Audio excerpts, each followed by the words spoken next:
জনপ্রিয় জননেতা এম মঞ্জুর করিম সাহেবকে স্বাগত জানাই। এই জনগণের উদ্দেশ্যে বলতে চাই, আমাদের সাধারণ সম্পাদক মঞ্জুর করিম সাহেব বিগত কয়েক বছর এই গাজীপুর চৌরাস্তায় গাজীপুরে কোথাও বক্তব্য রাখতে পারেন নাই। প্রিয় সাথী বন্ধুগণ, কেন বক্তব্য রাখতে পারেন নাই আপনারা কি জানেন? তাকে একা একা বৃষ্টি মামলা দেওয়া হয়েছে, তাকে মামলা দিয়ে গাজীপুর সাজা করা হয়েছে, এই চৌরাস্তা সাজা করা হয়েছে।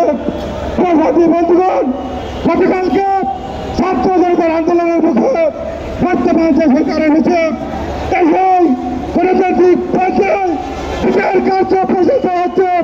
তিনি গতকাল গাজীপুর কোর্টে সারেটার দিয়েছেন, ওনাকে সমস্ত মামলা জামিন দেওয়া হয়েছে।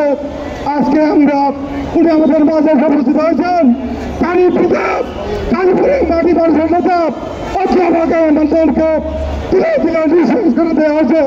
গাজীপুরে সর্বোচ্চ ভোটে নির্বাচিত সাবেক মেয়র অধ্যাপক মন্ডলকে একটি মামলা দিয়ে গ্রেপ্তার করে জেলখানায় রেখে 32টি মামলা দিয়ে কারাগার থেকে অসুস্থ অবস্থা পাঠানো তিনি মৃত্যুবরণ করেছেন।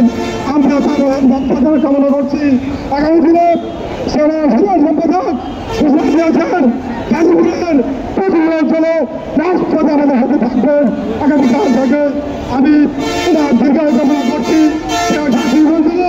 এখন আপনাদের সাথে বক্তব্য রাখবেন গাজীপুরের আরেক জনপ্রিয় নেতা, গাজীপুরের কালিয়াকৈর সদরের জনপ্রিয় নেতা বিগত আন্দোলনে যিনি